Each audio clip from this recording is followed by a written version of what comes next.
We need to talk, be confident, channel our inner Sharpay Evans. Go away. Hello and welcome. My name's Amber. I'm 19. I'm from Sydney, Australia, and I am book obsessed. I'm in an hoodie. I have my hair in buns. Overall aesthetic of my life. So we're gonna keep it real. We're just gonna keep it real. No fancy lights, camera, action bullshit. I've decided to start whatever this is. I don't know if this is gonna see the light of day. If it does, hello. How are we? How are we doing this fine evening, morning, afternoon? For my first video, what should I do? Because I'm a nervous wreck. And I don't know what to talk about. I'm not overly that creative, but I love to just talk absolute shit about books. I can talk for hours and hours and sit there and be like, gush over books, and my friends are like, Amber, I don't care. You can shut up now. So I just wanted a bit of a safe space, you know? You and me, where we can talk about books. So here we are. I was thinking, what do I do for this first video? What do I do? Do I do like the newbie tag? And I was watching some of my friends, some of my little besties over on Miss Mel Reed's Patreon. A lot of the girls are starting YouTube channels. I'm like, oh, that looks like so much fun. And then I'm watching them do like, you know, book newbie tags and the questions like, what can you bring that's unique to BookTube? I'm like,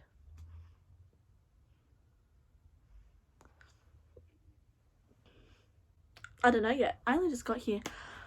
Who knows what the future holds? Wow, I'm so woke. Anyway, I thought something fun I could do. Where I could just talk absolute bullshit and not think too critically about books. I am not a big book reviewer. I don't have these high opinions on books. I'm not going to sit here and give you this massive in-depth review on writing techniques and styles. I'm just going to give you my emotional opinion, an opinion from an average book reader who just reads a book and enjoys it kind of thing, and I thought it'd be fun. So today I'm going to talk about the books on my bottom shelf. Now, explanation. The books on my bottom shelf don't necessarily mean they're bad books. Most of these books I'm going to show you are bad books, but they're books that I've had for a long time. I didn't finish. I'm never going to read, but I can't part with because I'm a hoarder or I have sentimental attachment to.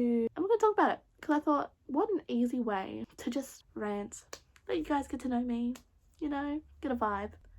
I think that the most prime and iconic place that we can start that really shaped my view as a reader and who I am today is the Minecraft Combat Handbook. I'm so joking.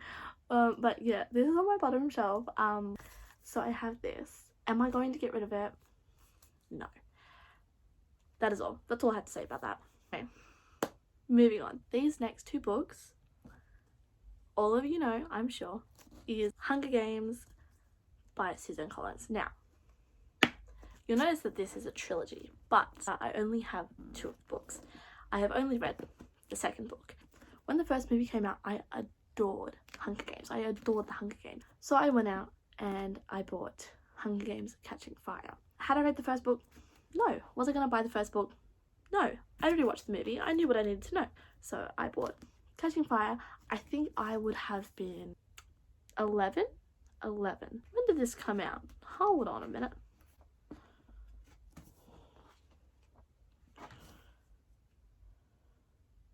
I would have been about 11 when I read this book, I think, before the movie came out.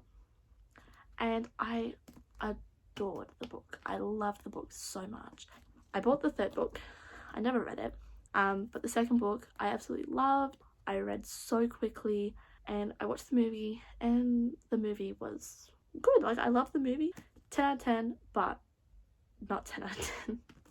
I loved the movie, but it did miss out some very key points from the book, which irritated my 11-year-old self, as it does. So I don't know why I still have these and I don't have the first book, but oh. I also just realized that my Mockingjay has some sort of damage to it.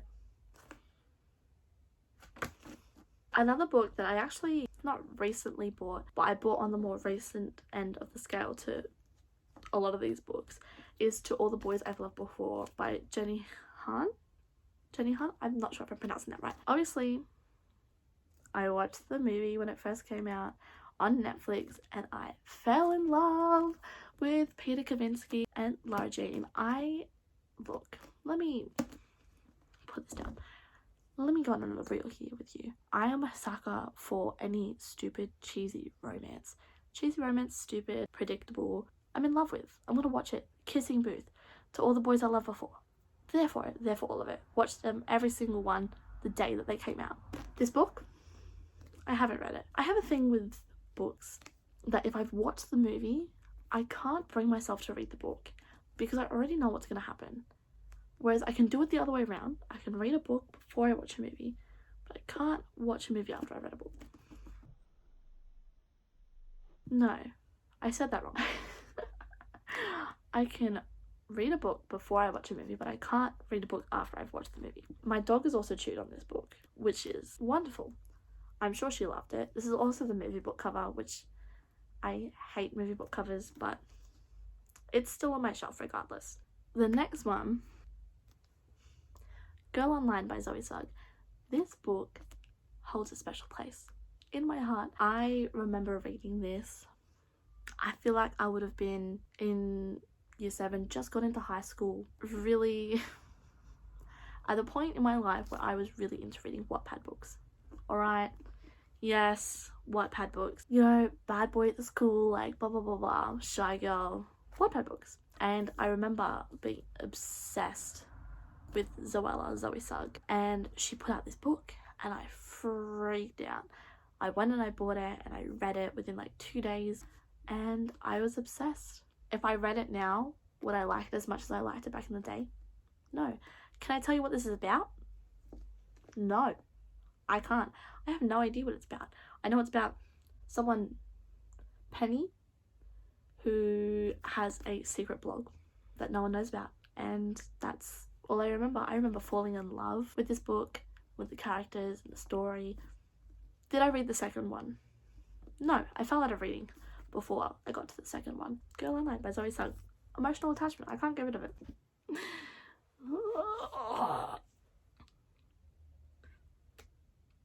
We've had a bit of an angle change, I think, because I had to move my phone. I'm also now realizing I'm on an angle. It's fine. Don't even worry about it. I'm not worrying about it. You don't worry about it. We're not going to worry about it. All the Bright Places by Jennifer Niven. Now, I don't know if I said that right, but we're going to roll with it. We're going to go with it.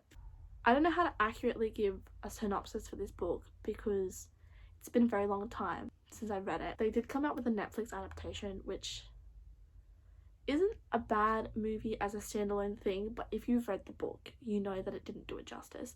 I remember reading this book and feeling so much emotion and feeling so connected to the characters, to everything that was going on. I actually recently found out that it's not based on a true story, but Jennifer took inspiration from her own life, that similar events happened to her with someone in her life when she was younger.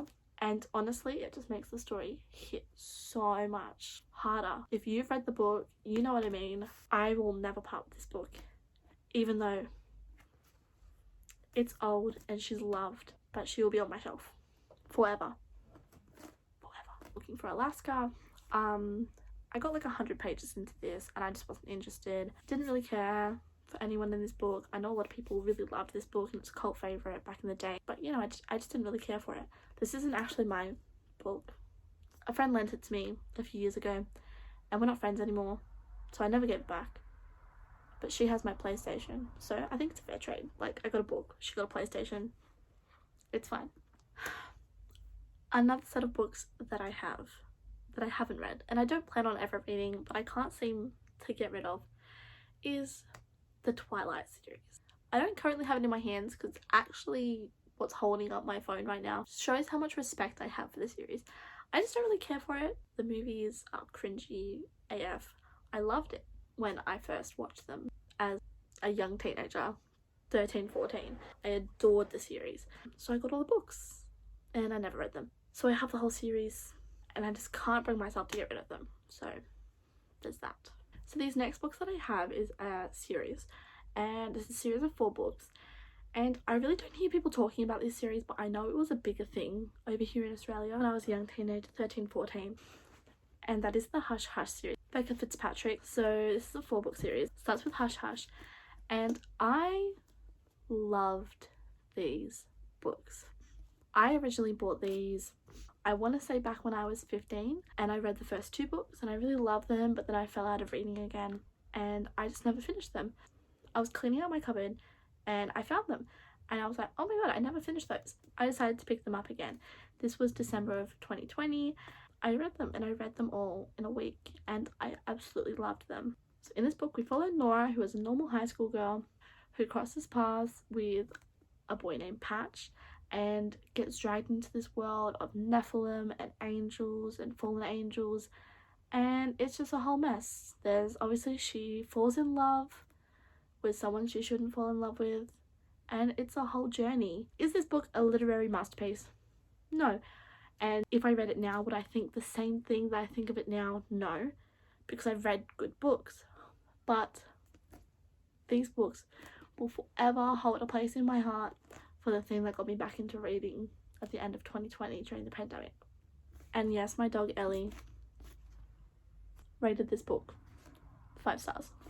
So that's pretty much it for the things that are on my bottom shelf. I feel like the video made no sense at all, but that's okay.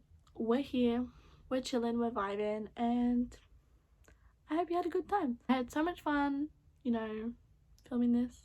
I liked seeing all the books that I've hoarded over the years and that I can't get rid of for no reason.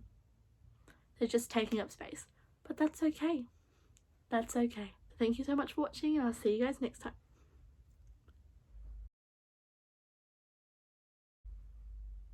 I hate myself.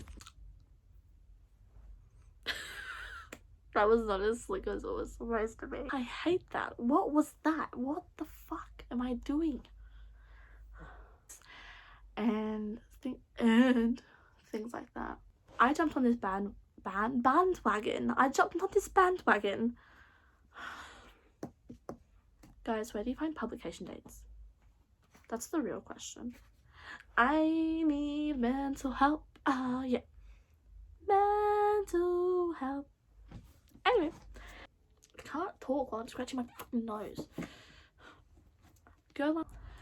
Also, a side note, my dog got to this book. Safe to say, my dog enjoyed this book. Ellie gave it 4 out of 5 bones. So, I need to look at the camera, not at myself, you narcissistic bitch. Falling in love with this book. This is a book that I don't think I'll ever get rid of. It's sat. Hello?